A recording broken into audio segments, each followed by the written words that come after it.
Hello and welcome back to another episode.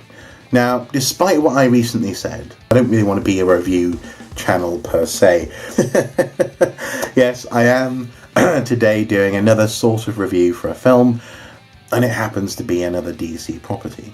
But that's only because DC have been throwing so much at us in the past couple of weeks, which warrants comment. You know, in the case of the Suicide Squad, I feel that film has been judged a bit too harshly, you know, especially compared to early Marvel movies, but anyway. And in the case of this particular film, I am of course talking about Batman the Killing Joke. I feel that, well, that this warrants comment because I'm astonished by it. I really am actually astonished by this as a misstep for an animation studio which has so far been just impeccable. I think really doing an extremely good job. Now, let me explain. I was first introduced to the DC animated movies in the shape of Batman Under the Red Hood, which is obviously an adaptation of the two graphic novels technically, but a two-part story when in the collected issues, telling the story of the resurgence of the Red Hood and the return of a certain character. I won't spoil it unless you don't, just in case you don't know the story. But I watched it. We were on holiday with the in-laws at the time, and I was very impressed by the approach to telling that story in the shape of a film. You know, they took liberties with the original source material where they had to in terms of making a film. Books don't directly make films, as it were. They're not scripts, so they have to be creative oils to sort of ease the process. But also as well, the not only was it an adaptation that was good, but also it was a striking, bold visual style, sort of almost like high quality anime with like a Western edge to it. They were doing their own thing and excelling at doing their own thing. You know, it's almost like Nintendo. Like they've allowed Sony and Microsoft to go away and have your console war. We're just going to do what we do, and you could say that's not always worked for them, but it is nonetheless a philosophy which is striking and at its best works very well. And so in the case of this animation studio, I was very impressed, and I started looking for other films. I came across, for example, Batman The Dark Knight Returns, a two-part story, essentially two films, which adapts the Frank Miller epic in a beautiful way. I came across the Assault on Arkham movie, which is a wonderful introduction to the Suicide Squad. If you're not, if someone doesn't know who they are, it's a great piece. It's fast, again, hard-edged, characterful, and uncompromising, and just a great, a pleasure to watch. We have, for example, the Superman Doomsday. There's the story of Superman's death told from this animation studio. We have Green Lantern stories where you have Nathan Fillion voicing the Green Lantern. Justice League Doom, based on the Tower of Babel story series. We have the Son of Batman, Batman Bad Blood. We have Batman Year One, which is a wonderful adaptation of the source material, actually, taking the artistic style of that original, massively iconic book and bringing it to us in the form of an animation. They hadn't really taken a misstep so far. And so when I picked up this DVD yesterday for £8 from my local supermarket, I was confident that I was going to have a great time, and that my wife, who had never seen or heard anything of the Killing Joke story before, was going to be impressed. Sadly, when the end credits came, we both were underwhelmed, and I'm really sorry to say that. I really am. She actually said, "Well, what did you think of that?" Knowing that I'm a huge fan of the source material. I actually have a 1988 copy here, so almost an original copy. The 9th printing there. You can tell because the letters aren't green on the front; they're red. And also, before I got my hands on that, I bought the deluxe edition, the hardback edition. So she knew that I was a big fan. She said, "Well, what did you think of it?" And I was like, "Well, it lacked impact." And for one of the most impactful Batman story, ever told, to say that about such a hotly anticipated animated movie from such a great animation studio really is disappointing. You know, they released featurettes talking about how they were going to be careful to adapt the artistic style of Brian Boland's artwork. I believe he did the drawings for it, or was it Alan? No. Anyway, the art in this is a very important part of the experience, and they were being very careful with it. And I thought, oh, of course they're going to do a great job. They did a great job with Batman Year One, but they did a terrible job. There are moments in this film where the animation sort of peaks and troughs from scene to scene in such a way that you'd wonder what the hell were they doing. Given that this movie was getting a cinematic release at 1 hour 15 minutes, it was in the cinemas. It also got a digital download release, which lots of people have by now seen. I wonder what went wrong. What happened? There's one scene in particular where Batman is looking up a staircase at an open door in this film. And it just looks terrible. His body and head are out of proportion. There are other moments with architecture and other bits and bobs which just pop as being terrible. And I've got no explanation. I don't know what the hell happened.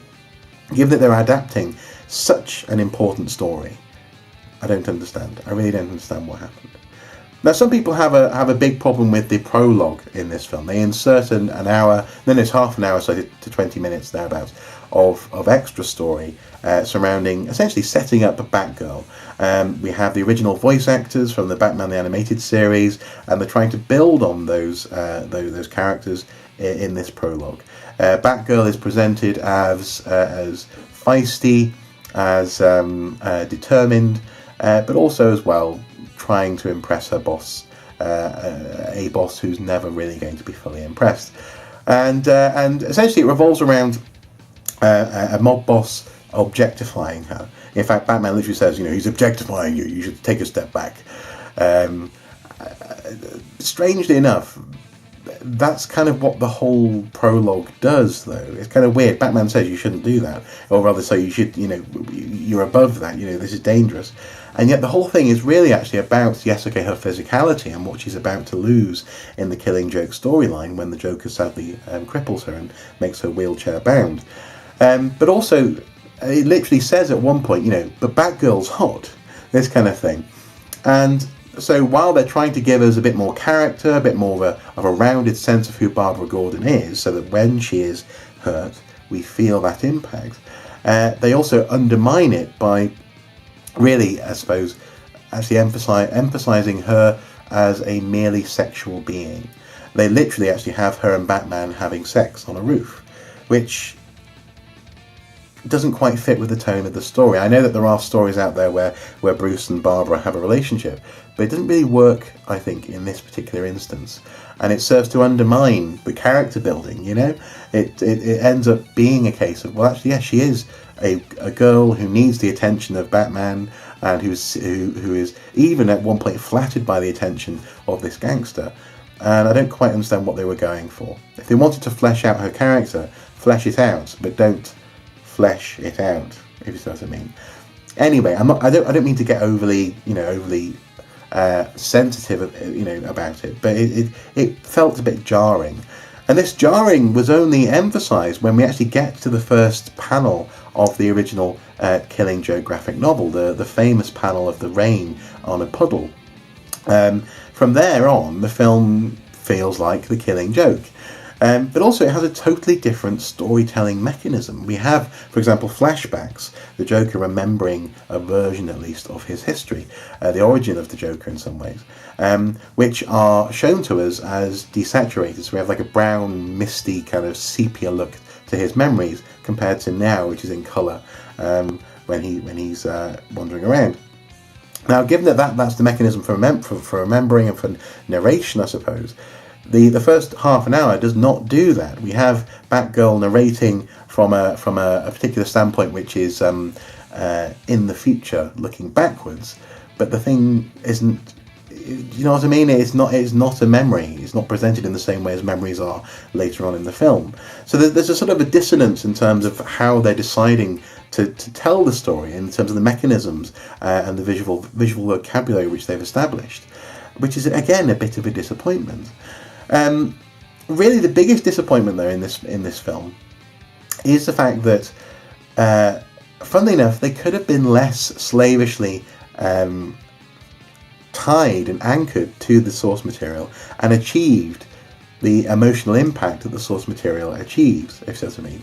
In, for example, Under the Red Hood, they're not tied panel to panel to retelling that story, and so they tell the story. In the case of this particular film, they are trying to, where they can, use panel to panel and do a little bit of fleshing out here and there.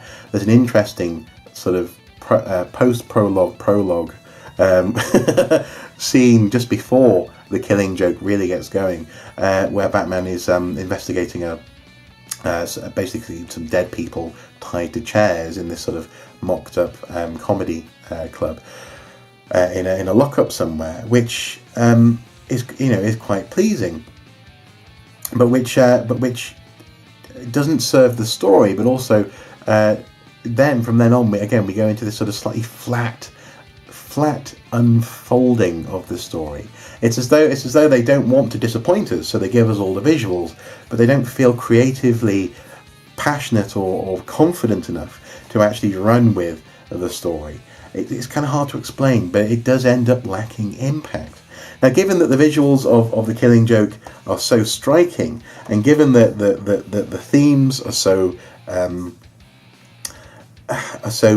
basic and so integral to the characters of Batman and the Joker, this should have been a home run for the DC Animation Studios, and instead it's ended up being a missed opportunity.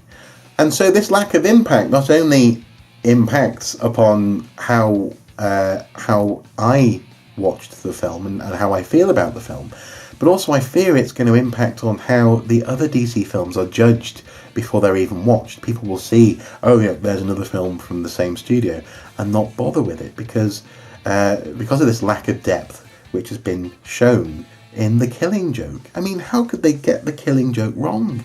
I just don't understand. Mark Hamill does a very, very good job in returning as the Joker. In fact, this was one of the only projects he said he would return to voice the Joker for. Again, further adding to the hype, Mark Hamill back in his iconic role as a Joker, continuing the good work from the animated series and also, for example, from the computer games. And it's just yet another example where the ingredients were there. The source material, the voice actors, the hype was there, and it all falls on its face. And I don't quite know what happened. So, I just had to talk about it. I had to talk about, in particular, what I found disappointing, and that was the production of the film. Lots of people are complaining about that prologue, and they're complaining about the Batman Barbara sex and all this kind of thing.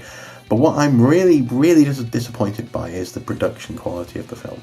Compared to the other wonderful films, and I would strongly recommend that you go out and watch those, this one is a misstep. And I couldn't be more surprised, more shocked by that. Funnily enough, though, actually on the DVD, there is a sneak peek of an upcoming DC animated project, which is Justice League Dark, where we go into the world of magic and dark places. For example, John Constantine is in that one, and I'm really intrigued by that. I'm looking forward to that. And so maybe actually this is a lesson in, and should be a lesson for them, in choosing very carefully what they decide to adapt. In the case of Batman Year One, it worked very well. In the case of Under the Red Hood, again, it worked very well. Maybe they could have done The Killing Joke better, but maybe they need to decide what their rules are when it comes to how closely they adapt something. Either go hell for leather and go with the essence of the story, or go panel to panel. But in this instance, they did neither. They added a prologue which isn't in the book, and then they somehow tie themselves down to this panel to panel retelling, which ends up being very lackluster and underwhelming. And sadly, it's going to forever impact on how my wife views this story. This beautiful, wonderful rendering of a story, which is, as she says, it's clear that it's a very toxic relationship that they're portraying between Batman and Joker, is now forever tainted for her. And that's a real shame. Anyway, I'm going to stop rambling on about this. I simply had to talk about it. If you have seen it, let me know below what you think. You know, I am going to keep it. I'm not going to throw it away. I'm going to watch it again, and undoubtedly I'll probably find things in rewatching it which I appreciate even more. But my initial reaction is my initial reaction, and I wonder what your thoughts are. What was your initial reaction upon seeing this film? Please do comment below. Anyway, guys, as I say, I'm going to shut up. As ever, until next time, do take care. Bye bye.